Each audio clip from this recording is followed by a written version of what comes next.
ci jiitu muy baykat bi bu paree du ci gis boppam indi fi système bu bees impôt taxe ak yeneen kon nit ñi crise économique bi jax indi crise politique li ko indi bokk na ci mandarga yi la disparition des entités traditionnelles ab jolof-jolof boo ko laajee daf ne buur ba ñu ne luy buur ba mu ne jolof léegi buur ba amatul c'est un chef de province même bu tuddee Bouna Ndiaye arrêté du gouverneur la ñu jël nommé ko buñ ko boo ko laajee day bind Linguère commandant de cercle bi mu bind gouverneur mu wax ko mu tontu la donc nit ñi dañuy daan jiixi jaax ñu ñëw Kajoor moo gën a toj ndax la fa nekkoon sax dañ ko dindi indi leneen ak yeneen ndax mu daal di nekk disparition des entités leadership désincarné li ma tuddee leadership désincarné moo di ñin jiital nit ñi xam nañ ne war nañoo jiitu waaye nit ñi jiitoo du noonu ndax en 1895 bi ñu intronisé Bouna Ndiaye à Yang-Yang mu jógee collège Alaoui bu Tunis am fukki at ak juróom-ñaar kenn réeréwutoon mbir ne war naa mën a donn Jolof ndax bayam Albouri moo fa nekkoon 1875 ba 24 mai 1890 dot su ñëw ànd ak ñim àndal xeex ak moom mu baleen fa dem dot sa nga ko jàppee Kayidi bi ñu traversé jëm Massina la ko jàpp moom Bouna mu am juróom-ñeenti at wala lu topp yóbbu ko Ndar jàngal ko fa ñaari at yóbbu ko Tunisie mu jàng ñaari at ñu delloosi ko kon bu ñu koy nommé xam nañ ne am na ay droit au trône du Jolof mais Marseillaise la ñu taxawal tëgg ko taxawal drapeau bleu blanc rouge fal ko buur ba Jolof waa Jolof yi nga xam ne dañoo tàmmoon bu leen di falal buur conseil des électeurs bi fa Njaajaan Njaay bàyyi woon di enregistrer candidature yi ni conseil constitutionnel di enregistrer ay candidature tey dem tëju ñeent fukki fan ak juróom au moins gise ci seen biir mesurer candidature yépp ba gis ne candidature bii moo ci war a gën a mën a jàll ñu fal ko génn annoncé ko yóbbu ko njaasiw def yeneen ak yeneen bu leen indilee buur bu sol costume cravate ñu taxawal hymne national française tëggal ko mën nañoo nangu ne war na leen di jiite mais nam leen waroon jiite du demee looloo indi entre 1895 bi ñu ko falee ba 1914 ay jafe-jafe yu bëree bëri la révolte des Peuls la révolte des Farba la révolte des Marabouts il y a une révolte des Marabouts dans le Jolof 1896 sëriñ bu ñuy wax ab jéey bu dëkkoon Mbuula moo ko jiite woon parce que gisuñu seen bopp ci pouvoir bu bees bi parce que le leadership est désincarné et surtout la remise en cause de l'ordre social bi ko ñetteel gën a métti nag mooy la crise sociale ndax fii la tubaab bi njëkk a taxawalee li ñuy wax politique d'assimilation maanaam ay coloniser ngeen waaye ñenn ci yéen dañuy nekk ay tubaab waaw day am nationalité française nekk ay tubaab mais d'ailleurs jafe-jafe yu bari fekk na leen ci ndax booy jàng sociologie da ngay xam ne nationalité du rek carte d'identité c'est un vécu social loolu tax bi ñu ko defaree ba pare ñu tabax fi ay ordre juridique yu bari parce que bi ñu ko commencé Saint-Louis ba Tëngéej Gorée Dakar léeg-léeg nga yóbbu nit tribunal mu ñëw ñu laaj mu ne du ma wax man citoyen français la bii tribunal du ma juger ne wax na dëgg kët ñu yóbbu la ci tribunal français bi ñu ne lii ñu la jiiñ amut ci code civil amut ci code pénal français waaye jiix jaaxa ñëw ci lañ créé les tribunaux musulmans les tribunaux coutumiers ak yeneen mais yooyu yëpp day dabaatal rek loo xam ne lii lu munta taxaw du taxaw ndax politique d'assimilation boobu moo fi indi indigénat ñii citoyen lan ñii duñ citoyen moo fi indi exode rural ndax bu ne da ngeen di fay impôt te am bi mënewu ko borom kër gi ne doom yi ñi ci aba dem leen ca taax ya liggéeyi ndax ngeen indi lu ñu fayee impôt bu ñuy demee ñenn ñi ñëw ñenn ñi duñ ñëw dellu si ñu dal di casser l'architecture sociale moo fi indi marginalisation sociale ñoom Ibrahima Thioub bii tey jiite université bi créé nañ fi ak ñun ci at yi ci gannaaw un pôle de recherche sur l'histoire des mentalités et des marginalités lan moo fi indi ak kañ la commencé naan sàngara gu bari tux cigarette ak crime agression du rek tey dafa am lu ko fi indi ndax dafa am ñenn ñu daan rëcc dem du ñu dellu si or suñu waajur bu baax na El Hadj Ousmane Niang ca Ngeen daana def boo ko tàggoo di ñibbi Ndakaaru wala France di jàngi bu la ñaanalee ba pare dalay bàyyi soo ko wanee gannaaw dox ñetti jéego mu woo la diw Babacar ne la bay ka gestu ne la as gor nag ci wax ju sedd ja as gor nag bu demee ba fu ko kenn xamewut day xam boppam as gor daal bu demee ba fu ko kenn xamewut day xam boppam bés sans maas gi am ci ku ko laaj parce que ab sëriñ yenn saa yi mu wax la loo xamut waan doo ko laaj mu ne ko nit daal bu xamee boppam rek day dal di commencé xam li ko jomb li mu rus li mu ragal li mu mën li mu mënut li ko war ak li ko waru moo tax ma deen ko yebe crise yooyu yëpp nag dafa tax population yi laaj ñoom it lu leen ci génne bokk na ci yin doon laaj les demandes sociales li ñuy wax léegi tey naka jekk defee ne bokkoon na ci des demandes de leadership incarné koo xam ne buñ ko toppee du ñu yóbbu ci giraawaal lu demee noonu nag moo tax Seydi El Hadji Malick taxawal liggéey bi mu fi liggéey ci wuutu ceddo yi fi nekkoon wuutu tubaab yi ci nit ñi ngir ëllëg ak si biir colonisation nekk feek ñàkk fee nekk nit ñi mën a rëcc ci li ëpp ci ñoom mooy seen ngor ak seen gëm yàlla. Cheikh El Hadji Malick liggéey bi mu liggéey ci gàttal boo ko xoolee gis li mu dund li la ci yéem mooy kañ la am jot ak def ko ndax wax naa leen ne bi mu fi juddoo 1853 ou 55 c'est à 18 ans la ko waajuram wa jox lépp luñ ko war a jox ci matuwaay mu tàggoo fi nag dem Makka entre 1888 et 1890 ci aj googu damay wax ñoom Abdou Aziz Kébé ne war nañ koo gëstu ndax demu rek dikk am na ñaari at ci diggante bi lan la doon def li mu doon def moo di bi mu defee li ko war ci aj ci jullit bu ne dafa jàngat société yi mu nekkoon yi mu fa fekk les sociétés arabo-musulmanes nekk ci seen biir di weranteeg ñoom ci xam-xam di observer di gis di noter di gëstu kàggu bibliothèque am débat yi mu fa fekkee yëpp li ko dalee Makka ba bi muy ñibbisi yëpp mu bokk ci bi mu ñibbisee lu taxawal nag le projet de société moom bi mu namoon ci réew mi moo di consolidation de l'islam et émergence de la tariqa au service d'un développement autocentré. Ali kalaj yi moo di l'islam niñ ko yonent bi sallallahu alayhi wa sallam joxe amul soppi amul yokk amul wàññi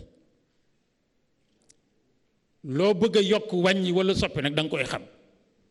donc jàngale diine ponk amul leen lu mu ci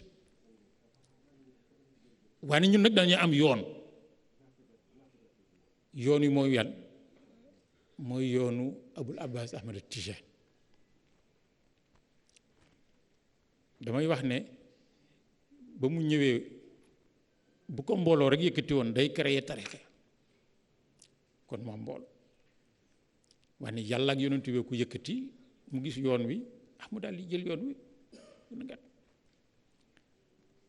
projet boobu dafay indi rupture de l'ordre ceddo et endiguement de l'ordre colonial, endiguement de l'ordre, poser des digues sur le plan des valeurs aux avancées de l'ordre colonial. mën nañoo tabaxi raay mën nañoo tabaxi tali mën nañoo yokk gerte gi mën nañoo yokk lii ak laa waaye xol yi ak xel yi nga xam ne mooy yóbbu nit ci yàlla duñ ma ci njëkk dinaa leen ci jiitu def ci loo xam ne lu liggéey bi tar bu yàlla jotee nit ñi jox ko bopp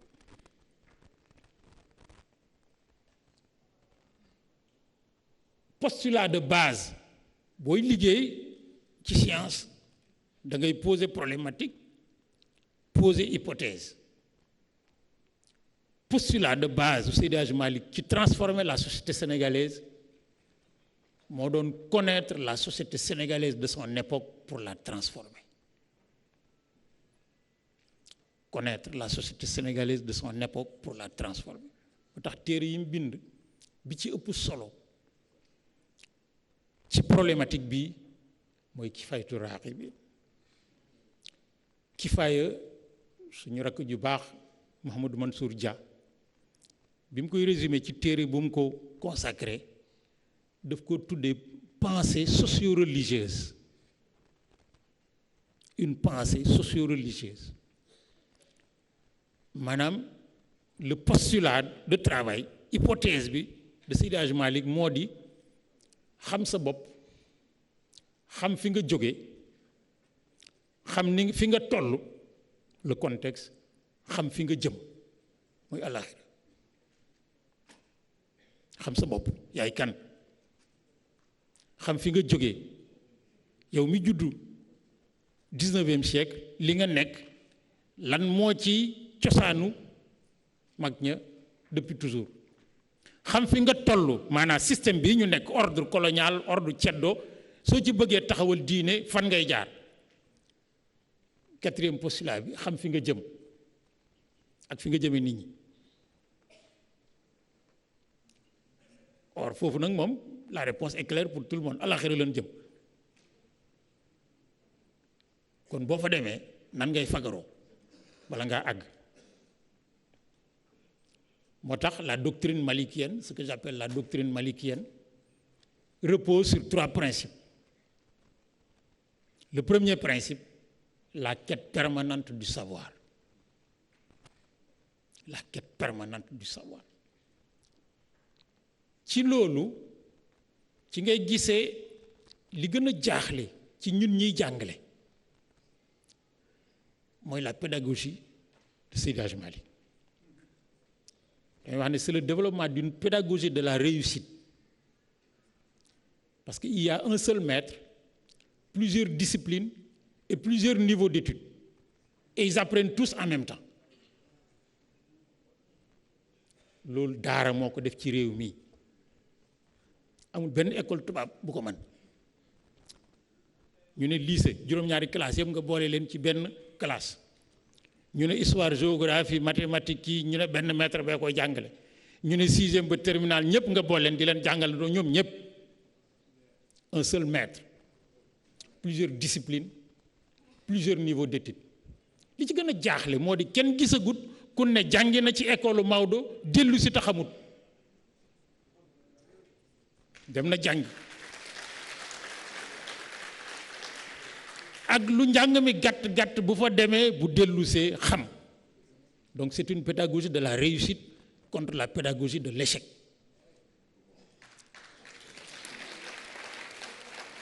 kon kay réew mi tey bu fekkee ne dañuy jël li ëpp ci suñu budget ne dañ koy jox ñuy jàngale ak ñi ñuy jàngal ak fi ñuy jànge te mënuñoo am résultat war nañoo mën a taxaw ne waaw lu tax daara Seydi Hadji Malick daara maam Serigne Touba daara maam boo fa defee juróomi at fukki at rek dellu si xam lépp ba pare ñu yar la te le coût de fabrication àggul fii mu àgg kon kay war nañu mën a taxaw nag lañ bët loolu. Deuxième triptyque bi ci quête permanente du savoir, la stratégie de la Moukhadamiyya Tijane de Cheikh El Hadji Malick Sy.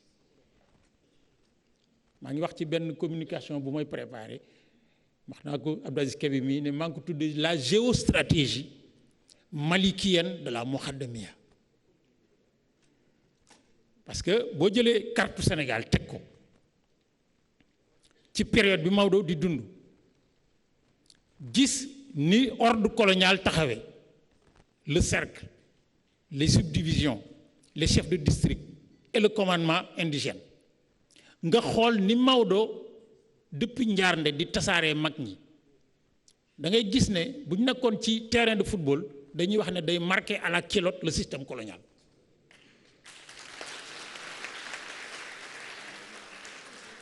beneen stratégie bi ci biir moo di ni muy tànne mag mi muy yónni béréb sàngam ndax am na ñoo xam ne fan cosaanoo la leen yónni am na ñoo xam ne fa mu leen yónni cosaanoo woon fa boo ko gëstoo daf lay jox ay firnde yu leer ci cosaanoo fi mu jëm mais bokk ci foo xam ne fii du fa majorité ak ñu koy diingat boo ko fa yóbboo ñenn ci ñoom ñoo koy gëm ñi ci des duñ ko gëm ndax duñ far ak moom ku wedd rek seet ko ci politique bi tey dañ daal di créer tendance mu ne kon nañ fa yóbbu ku bokkut ak ñoom miinal leen ko nga xam ne bokkut ci seen xuloo ñi bokk benn aw say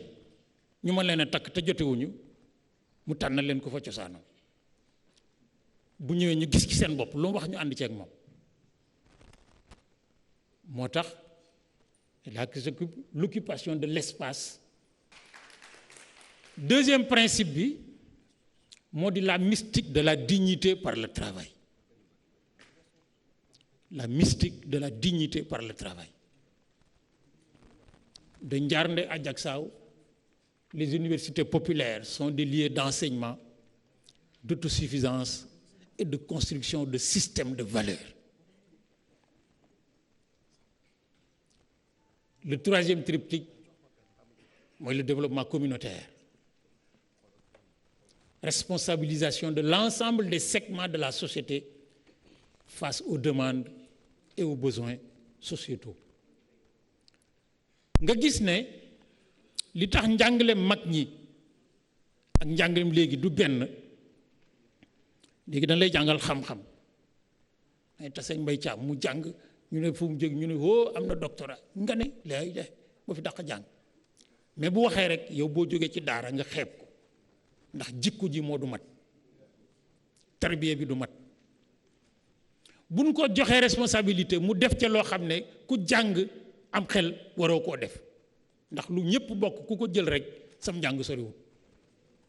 or loolu nag réew mi jaru fee nag néew na am na nag mais néew na ñi génn ci daara yi jàng yenn xam-xam yi ñu dénk leen yenn responsabilité yi ñu def fa yenn jëfe ni ndax bañ leen di jàngal dañ leen doon tabaxaale en même temps un système de valeur kon loolu bokk na ci njàngati Cheikh El Hadji Malick mu des bu fekkee ne cellule d'initiative Zawiya Tidiane dañoo bëgg a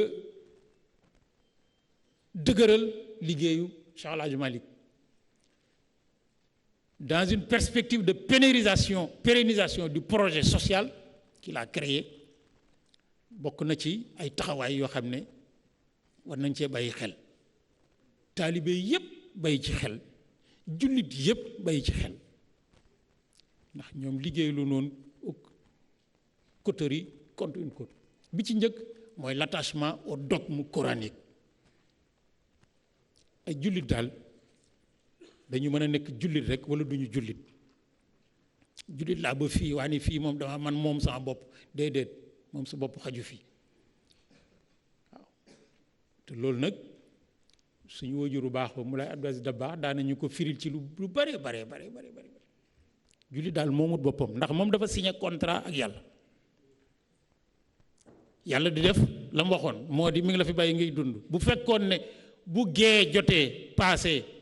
ñi ko tooñ ñëpp mu rey leen léegi développement am ndax ñett ak ñeent fi des séddoo li fi nekk daal di développé waaye fi la bàyyi ñëpp en vertu du contrat qu'il avait signé kon ñun ñu signé woon ak moom contrat nag dañ ciy bàyyi xel moo di l'attachement au dogme coranique. Nous n'avons pas, nous, talibé Tidjane, aucune réserve par rapport au Coran. La deuxième chose, l'attachement à la sunna du prophète sallallahu alayhi wa sallam. Notre référence ultime reste non pas notre marabout, mais le prophète de l'islam. La troisième chose, c'est l'attachement à la tariqa Tidjane. Pour ce que nous lui devons en termes de mutation et de rupture sociale. Le quatrième axe, c'est le culte des valeurs morales et sociales. Beaucoup de débats d'intellectuels dans cette société portent sur la question des valeurs. Nous définissons li Fat Sow Sarr di wax wala ñu mel ne moom dañ koy wax rek di sànni mais c'est une conviction intime assise sur une expérience et une expertise scientifique avérée. Aucune société au monde ne se développe sans valeur, sans référentiel. Quels sont nos référentiels? Il faut qu'on s'accorde au minimum là-dessus pour construire une société d'émergence, pour ne pas dire une société de développement. Le cinquième axe, c'est l'enseignement par l'exemple.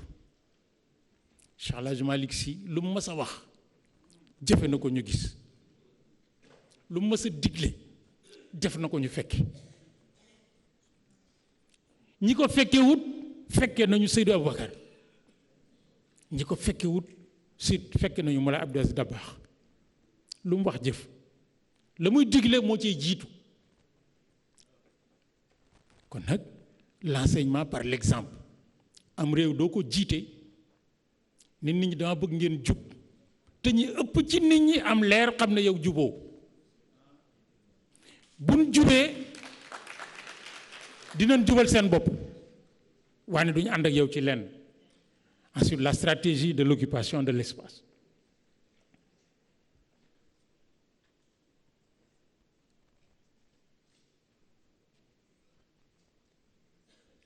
Nous terminons ci slide bi ci mujj sur les résultats attendus de ce séminaire et les perspectives. Bu ci njëkk moo di nous souhaitons socialiser,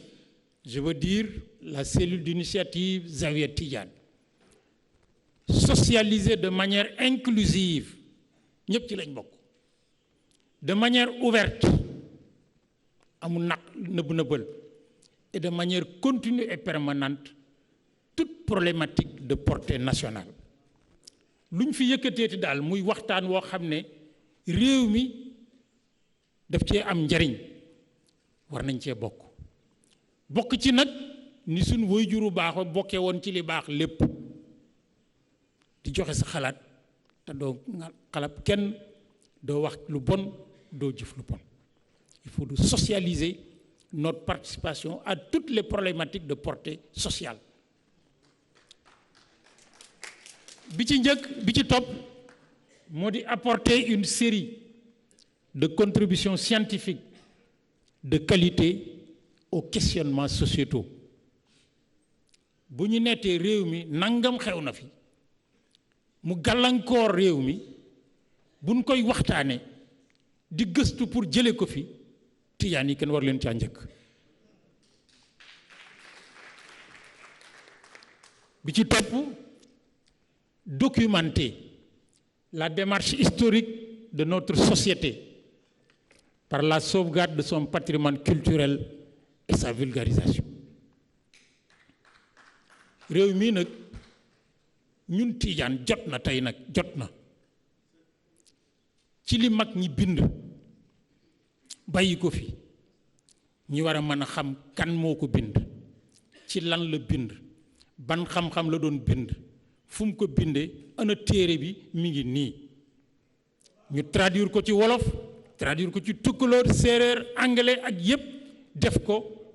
sur internet. man bibliothéconomie lay jàngalee université, xam-xamu téere. or bokk na ci yi may gàllankoor bu ma demee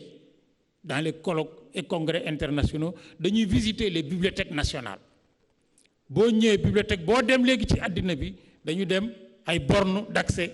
à l'information. boo tàppee turu nit rek mu génneel la bibliographie am ne la diw mii nga bëgg moo bind sàngam sàngam sàngam ci xeetu xam-xam sàngam sàngam sàngam. waaw nga dem nag ci bibliothèque bi gën a rëy ci àddina, la Library of Congress à Washington, ñu ne xeetu xam-xam yépp mi ngi fii.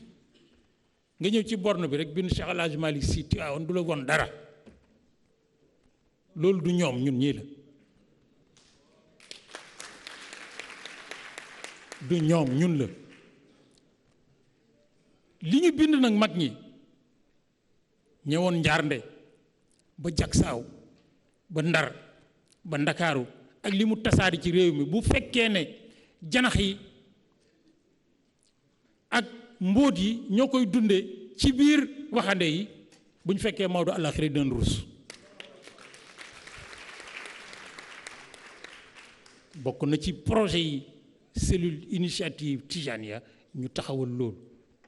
ma jeexal ci 4e postulat bi mooy initier et conduire des productions intellectuelles pour mieux connaître notre société, son environnement, ses enjeux et les enjeux de son projet social. réew mu ñëpp jàngut wala ñi ci ëpp jànguñu wala ñi ëpp ci ñi jàng seen njàng àggul fam leen di maye ñuy teqale lu bari. suñ bañee nit jël buum takk ci baatu nit ñi yóbbu leen ba giraawaali mu sànni leen fa waññeeku, fokk ñu gëstu. buñ gëstoo leeral gëstu yi tasaare ko te di teel a nambatal xale yi ci leeru mag ñi. fi may jeexale moo di préserver, sécuriser, pérenniser l'œuvre de Seydi Hadji Malick. préserver maanaam war nañu mën a am des formes d'organisation yoo xam ne ku ci nekk fa nga nekk ci Sénégal wala ci àddina war nga mën a bokk ci projet bii. sécuriser, aar ko, parce que réew mi nag li fi xeex diine ak nu mën a taxawe ku mesuré wul enjeu yi mu am sa leer des na ci réew mi. li na ci suuf ak li na ci kaw di xeex diine fii ci réew mi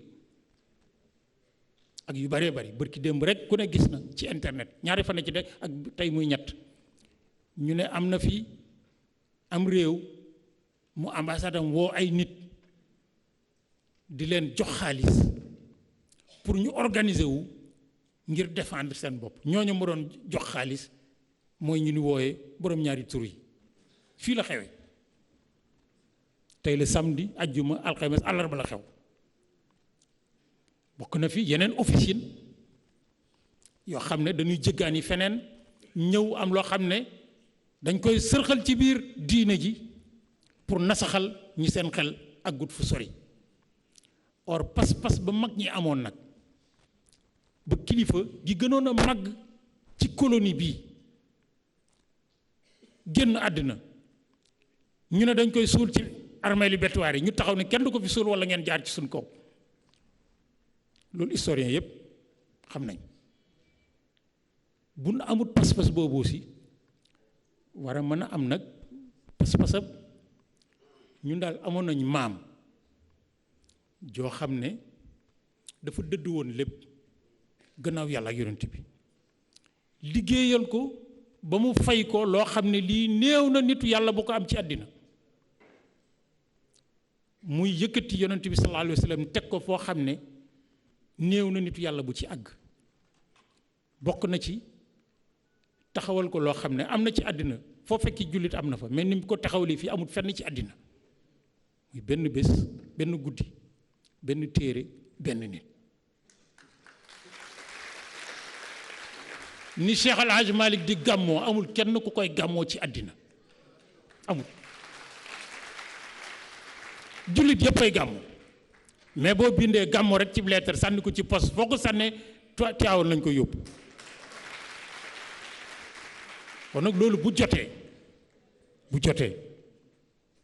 ñi jàng ak ñi jàngut ñi ci juddoo ñu yar leen ci seen pas-pas war naa ëpp consacré ko un colloque wala un symposium rek mu jeex ku ne dem ñu ne nañ fi tas diwan buñ fi jógee daal ci ndigalu suñu waajur Cheikh El Hadj Abdoul Aziz Al Amin ak famille bi yëpp ci njiital suñu rakk suñu xarit suñu wóllëre Cheikh Ahmed Tidiane Sy Al Amin Abdoul Aziz Kébé lu liggéey yi bari lu soxla yi bari parce que lii may wax maag Abdoul Aziz ñeenti at a ngi yoo xam ne ñetti fan yu ne mu ñëw sama bureau ne ma foo ci toll ma ne ko fii fekk ko bureau na ko foo ci toll mu ne fii war nañoo mën a siif ci suñ bopp nag lu ñuy delloo addiya Cheikh El Hadj Malick Sy radiyallahu anhu pour mériter de son œuvre. Je vous remercie.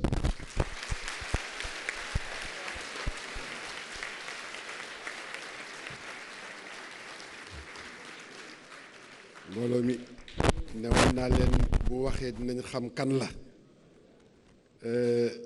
je dis Serigne Mbaye et là maintenant le mot Serigne prend une autre connotation. Ce n'est plus un nom mais c'est un titre. Auzu billahi mina sheytaani rajim. Bismillahi rahmani rahim. Alhamdulillahi rabbil alamin. Wa salatu wa salam ala rasulillahi sallallahu alayhi wa sallam. Bu ñu gërëmee ba pare te féliciter notre collègue et ami le professeur Mbaye Thiam pour intervention yi nga xam ne def na ko dans laquelle mu aborder de façon substantielle sujet bi nga xam ne moom lañ ko joxoon boole ci xam-xam bu rafet bu sell bu jub ñu di ko ñaanal yal na yàlla yokk xam-xamam te continuer di ko teg dans la voie de l'investigation scientifique. bu ñu nuyoo les représentants du khalife général des Mourides, du khalife général des Tidianes, les représentants de toutes les familles religieuses ici présentes, les représentants des membres du gouvernement, mais aussi les historiens, les chercheurs, les politologues, les économistes, les analystes, les géostratégiens, les penseurs et philosophes, les moralistes, les pédagogues, les arabisants, francisants, traditionalistes ou ceux qui s'expriment en langue nationale. Mesdames, Mesdemoiselles, Messieurs, dans la préface que j'avais faite au livre que le professeur El Hadji Rawane Mbaye a consacré au grand savant qu'a été El Hadji Malick Sy, j'avais signalé que dans l'histoire pluriséculaire de l'islam en terre sénégambienne, la vie et l'œuvre d'El Hadji Malick Sy représentent un viatique incommensurable dans la quête des peuples africains et des musulmans du monde pour un avenir meilleur. Personnalité multidimensionnelle aux facettes multiples, dont la richesse spirituelle, l'exemplarité comportementale et le profil si attachant force l'admiration, ce chevalier de l'islam, paladin de la foi, combattant d'une orthodoxie pure, dépouillé des scories de l'associationnisme, de l'obscurantisme et du fanatisme, incarne l'image rassurante, calme, sereine, paisible, responsable et ouverte d'une religion merveilleuse, capable par son humanisme, sa tolérance, sa modération et son ouverture d'apporter une contribution irremplaçable au dialogue des cultures et des civilisations en ce millénaire nouveau où les enfants désunis de la grande famille d'Abraham aspirent à se retrouver autour de leur héritage commun, celui d'un monothéisme absolu au service de la soumission au Dieu unique et à ses enseignements, au service aussi de la paix, de l'amour, de la solidarité, de la justice et du respect mutuel. D'une piété scrupuleuse, El Hadji Malick Sy se définit tout d'abord comme un croyant profondément sincère, attaché aussi bien à la lettre qu'à l'esprit du Saint-Coran, et un adepte rigoureux et scrupuleux de la sunna du prophète Mohammed, paix et salut sur lui. Disciple du malikisme, professant la Tijaniya de Cheikh Ahmed Tidiane Chérif, rédacteur anhu, héritier de Cheikh El Hadji Omar Foutiyou Tall, El Hadji Malick Sy appartient à une tradition d'érudition dont il a fait son credo dès l'entame de son prosélytisme. Homme de culture, à la science vaste et variée, intellectuel de haut lignage, il excellait dans tous les domaines de la science islamique, avec un panache, une hauteur et une profondeur que nombre de ses contemporains lui enviaient. Sa bibliothèque n'avait pas d'égal, selon le témoignage des autorités coloniales de son époque. Sa soif de connaissance, sa ténacité dans les études, son aisance à convoquer les textes sacrés, les hadiths et les références des auteurs les plus rares,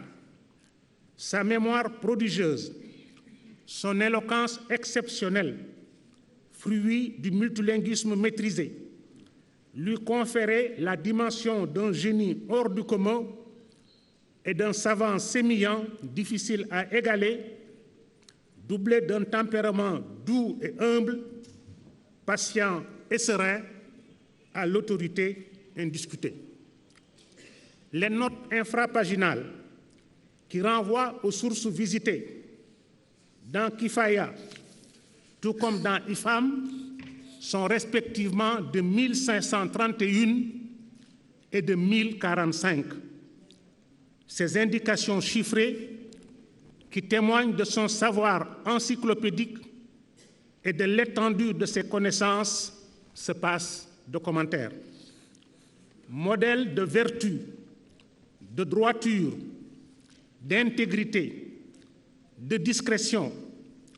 de paix et de convivialité, il a exercé sur ses contemporains, comme sur les générations qui lui ont succédé, un magistère moral sans cesse croissant. Éducateur incomparable, doublé d'un pédagogue avisé, il a construit une mission difficile, il a conduit une mission difficile dans un environnement tièdo, formé à une éthique semblable à bien des égards à l'éthique musulmane. Parce qu'évidemment, tièdo du fen, véritable, tièdo bu wóor du daw, tièdo bu wóor du ragal, tièdo bu wóor doon na koo xam ne du wor, tièdo bu wóor doon na koo xam ne également du fecci wolëre. Donc, formé à une éthique semblable à bien des égards à l'éthique musulmane, tout en étant fondamentalement différente de celle-ci sur beaucoup de points, notamment sur l'intérêt qu'elle porte aux choses d'ici-bas, sur l'esprit de caste, une conception inégalitaire de l'homme et de la société, et sur un goût de la violence, de la chair, de la beuverie et des jouissances, j'y reviendrai. Il a purifié les cœurs, il a assagi les mœurs, il a réformaté les comportements, il a fait reculer les frontières du paganisme, restructurer l'univers mental, comportemental et social de son temps. Visionnaire, il a maîtrisé l'espace et le temps dans une démarche prospective fondée sur la dialectique de l'enracinement et de l'ouverture. Sociologue raffiné, philosophe, penseur, moraliste, il a édifié un vaste empire spirituel dans lequel la vie a un sens et le monde une finalité. Après avoir étudié le tissu social et humain et le cadrage axiologique qui allait servir de toile de fond à l'œuvre gigantesque qu'il s'était proposé de mener au service de Dieu et de ses semblables. Ayant analysé les menaces qui pesaient sur la société sénégalaise, après des siècles de traite négrière et de ravages esclavagistes, après l'introduction d'un système colonial fondé sur des valeurs étrangères, considérant l'islam comme un ennemi irréductible et décidé à effacer son influence en terre sénégalaise, après les méfaits d'une société tiède, traversée par le culte de la force, la glorification du sang, la naissance de la naissance et de l'ethnie, la sublimation du clan, la folie guerrière et le règne de la violence, il s'est assigné la mission de reformer cette société dont les miasmes morbides avaient diffusé leurs tentacules jusqu'au sein des familles religieuses. Il conçut pour cela un modèle alternatif de prise en charge de la société fondé sur l'enracinement dans la foi, une foi pure, sans associationnisme ni culte de la personnalité, la promotion des valeurs morales, des bonnes manières, des mœurs raffinées, une culture des relations apaisées pour délimiter les contours d'un vivre ensemble fondé sur le respect mutuel, l'égalité, la justice, la paix, la considération réciproque, l'égale dignité de tous les êtres humains, grâce à une nouvelle éducation qui forme le cœur et l'esprit, éveille et réveille les consciences, fait la place qu'elle mérite à l'érudition, à la pédagogie des valeurs et des comportements, à la discipline, à l'immunité, dans un environnement d'ordre et de stabilité qu'il a entrepris de réformer en extirpant tout le déviationnisme et les scories hérités du contexte généré par la confusion paradigmatique sécrétée par les séquences historiques qui se sont superposées sur notre espace géographique de l'apparition des premières formations sociales au début du XXe siècle. Optant résolument pour la démocratie, le pluralisme, la diversité, la justice, la bonne gouvernance, la transparence, l'éthique de gestion, il n'hésita pas à s'attaquer à des notions comme les droits de la femme dans les mariages polygamiques, comme dans ceux monogamiques, la corruption, les croyances énorées, comme celles concernant les dëmm, le charlatanisme et le faux maraboutisme qui faisaient rage dans les villes et les campagnes. À leur place, il édifia une société fondée sur le rationalisme, le travail, l'éveil des consciences, la tarbiya, la promotion de la médecine moderne, de la santé et de l'hygiène, le fonctionnement des tribunaux musulmans, le rôle des cadis, la construction des mosquées, la multiplication des daras, l'organisation annuelle de la commémoration de la naissance du prophète, paix et salut sur lui. Il se prononça en outre contre le sectarisme religieux, ses causes, ses manifestations et ses conséquences. Énonça les signes distinctifs permettant de distinguer le vrai marabout du faux, les normes canoniques permettant de sauvegarder sa foi, les conditions de licéité pour le musulman des produits servant à se soigner, sans parler de ses recommandations concernant certaines pratiques cultuelles comme le jeûne, la prière canonique en commun ou celle du vendredi, la zakat sur les graines, le recours au télégraphe pour annoncer le début ou la fin du Ramadan, à quoi s'ajoute un nombre impressionnant de poèmes destinés à magnifier les qualités du prophète de l'islam, paix et salut sur lui, de sa famille et de ses 4 khalifes rachidoun, et la réflexion approfondie qu'il a menée sur le soufisme et ses pièges. Il y a là un patrimoine riche et varié dont le Sénégal, dont l'Afrique, dont le monde entier peuvent tirer des enseignements inestimables pour édifier un avenir meilleur. D'une curiosité toujours en éveil, il n'y a pas eu un seul segment de notre corpus social que sa science n'ait obstiné n'a visité, une seule mœurs, une seule coutume, un seul mode de vie que ses investigations et ses recherches minutieuses n'ont disséqué,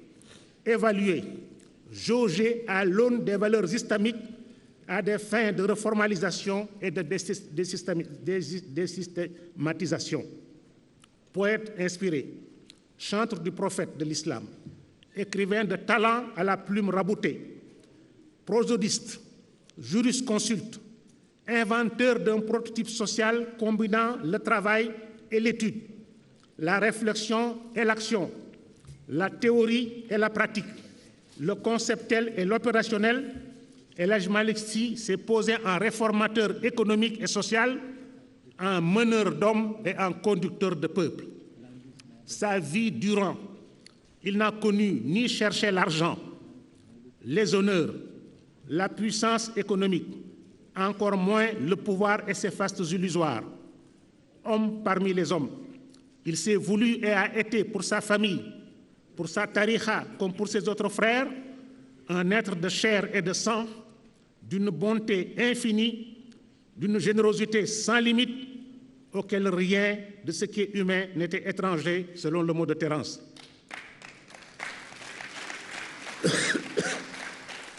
Fondateur de la Zaouïa de Tivaouane, il a institué après son pèlerinage à la Mecque la tradition du Gamou, preuve assurément du triomphe de l'islam face à ses adversaires. Bien qu'appartenant à une longue tradition de djihad armé, il a compris qu'après l'invention du téléphone sans fil, celle de la quinine, du télégraphe, du chemin de fer et du morse, après l'invention de la carte d'état-major, de l'hélice et du blindage des navires, après les mutations intervenues dans l'artillerie, après l'invention de la mitrailleuse et de la dynamique, la guerre avait changé d'échelle et d'essence. Le courage, la vaillance, la témérité, l'esprit de sacrifice, l'héroïsme pour tout dire, ne pouvaient plus venir à bout de la supériorité technologique.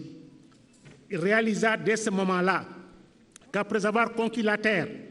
entre 1855 et 1917 en gros, le pouvoir politique, par l'ordonnance du 7 septembre 1840, la force de travail des Sénégalais,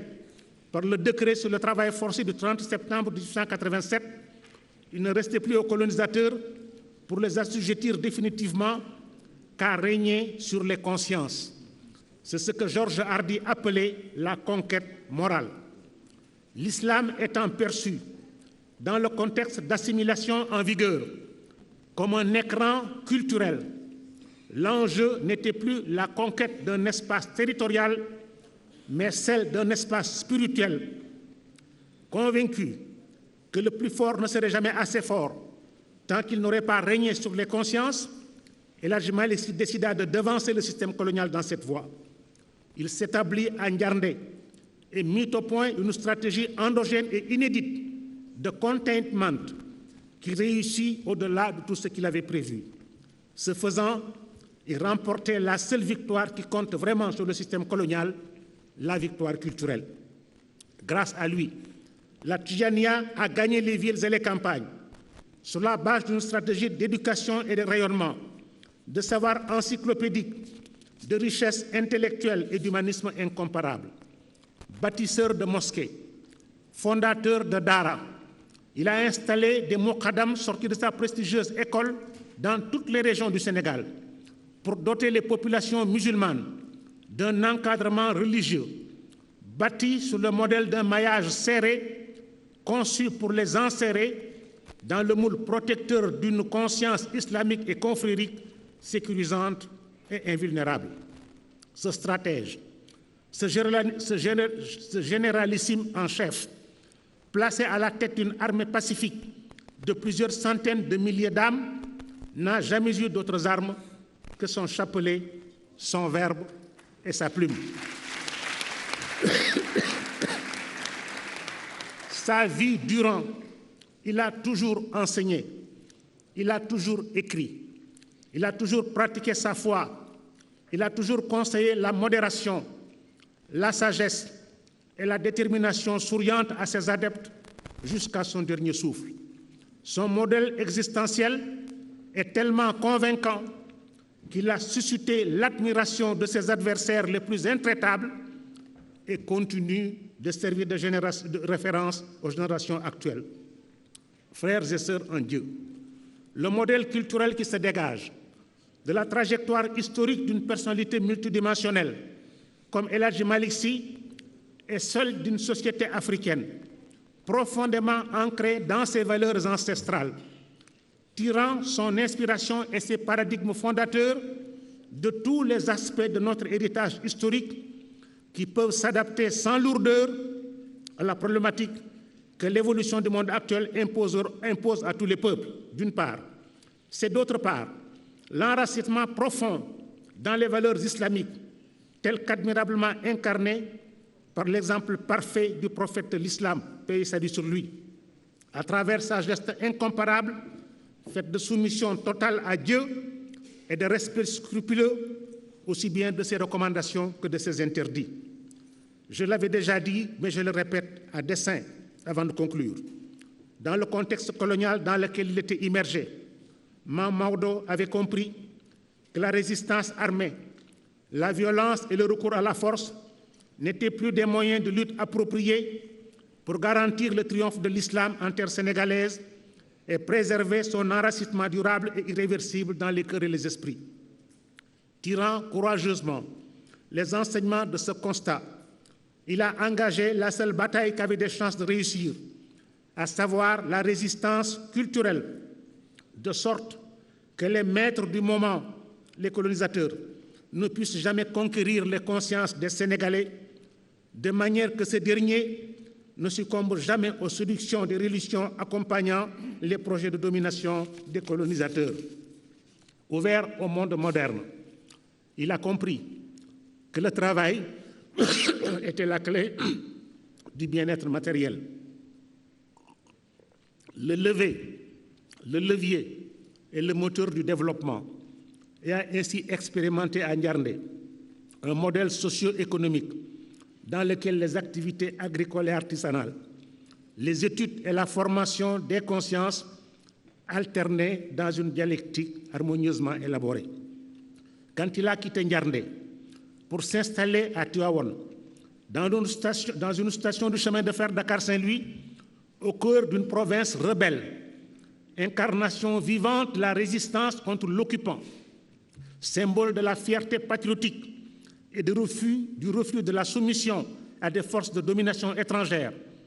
où étaient successivement tombés Samba Laobé Fall, Lat Dior Diop et ses valeureux compagnons de Derklé. Il voulait, par cet axe, démontrer la continuité de la résistance patriotique de ses héroïques prédécesseurs, comme El Hadji Omar Foutiyou Tall, Maba Diakhou Ba, Ahmadou Cheikhou de Ouroumay-Oudouy et Albouri Ndiaye, intégrés dans le même mouvement les structures du monde colonial pour mieux le connaître, afin de le combattre du dedans avec intelligence et perspicacité, sans haine ni violence. En créant à Saint-Louis sa première mosquée dans l'île de Ndar, siège du gouverneur de la colonie et première capitale de l'AOF de 1902 à 1907, en installant à Dakar sa zaouia à 500 mètres du palais du gouverneur général de l'AOF, dans le quartier du Plateau réservé à l'époque à l'élite européenne, il posait un second axe de défi, celui de la permanence et de la vitalité de l'islam contre vents et marées, partout en terre sénégalaise, mais celui aussi de la permanence et de la vitalité de la tariqa de Cheikh Ahmed Tidiane Chérif radiyallahu anhu. Avec lucidité, il a compris qu'à époque nouvelle devait correspondre une démarche nouvelle. Il opta résolument pour un islam de paix, pour un islam d'amour, pour un islam de vertu, pour un islam d'ouverture, pour un islam de convivialité, pour un islam de tolérance, pour un islam de coexistence pacifique, pour un islam qui concilie modernité et tradition, science et foi, dans une symbiose qui respecte toutes les prescriptions du Dieu suprême, en assurant le progrès continu de l'homme, l'amélioration de sa condition de vie et de travail, la sauvegarde de sa dignité et la préservation de ses valeurs cardinales. Son projet sous ce rapport est un projet souverainement humaniste. Cette démarche, au regard des défis de la conjoncture, est une démarche fondamentalement pertinente, novatrice et actuelle, à l'heure où les peuples de notre sous-région, exposés aux menaces, à la violence, à des pandémies destructrices et à l'incertitude du lendemain, cherchent des voies de salut, capables de leur garantir la stabilité dans la paix, la prospérité, la fraternité, l'épanouissement spirituel et l'équilibre moral, social et politique. En ce sens, et ce sera là mon dernier mot, El Hadji Malick Sy demeure pour nous, plus que jamais, une référence sublimale, un viatique puissant, un incubateur philosophique et moral tonifiant, galvanisant et puissant, à l'heure où notre pays marche avec résolution et fermeté vers les quais sur lesquels accostent les vaisseaux de l'émergence. Mes chers frères et sœurs, je vous remercie de votre attention. wax bu ma dégg ñu ne Seydi Hadji Malick waxoon na ko Blaise Diagne bi mu koy ñëwee di ko tàggu ci élection député yi bi mu ko bi ñu ko nommé député je pense foog naa daf ko waxoon bul ko sañ yow rek bu ko mën yow rek bu ko xam yow rek muy leçon de management bu xamante ni mën nañ cee bind ay téere je pense que ñu nekk ci école management yi bu ñu ko utiliser war nañ cee mën a bind ay téere ndax dafa wane foofu système de collégialité dans le management maanaam weccoo ay xalaat ngir mën a jiite synergie et promotion des compétences maanaam boole suñuy xam-xam mais aussi ñi nga xamante ñi nga am xam-xam nekk suñuy biir ñu mën leen a fësal seen xam-xam ngir mën koo jëriñoo yàlla barkeel jotaay bi ñu yóbbu ñu ci gàmmu gi ak jàmm yàlla bàyyi fi suñu kilifa yu baax yi te wéral seeni cër suñu xalifa bi yàlla na ko yàlla may gudd fan ak wér di fàttali rek balaa may tëj ñu jox suñu papa laa bëggoon mu joxe ñaan waaye dafa mel ni dafa déplacé wu di fàttali ne yàlla spectacle son et lumière qui aura lieu inchallah samedi prochain le 27 fële ca théâtre national Daniel Sorano mu ne di fàttali tamit les différents bourdes populaires yi nga xamante ne ñi ngi tas ci biir Sénégal gi yëpp ñu ràññee ci bourde bi am obélisque le 24 jour noppalu bi tamit dina amaat beneen forum populaire fële ca Tivaouane mu nekk continuation symposium bi donc yooyu mooy les principales activités yi nga xamante ni moom la ñu dëgmal ci gàmmu gi di ñaan yàlla yóbbuñu ci ak jàmm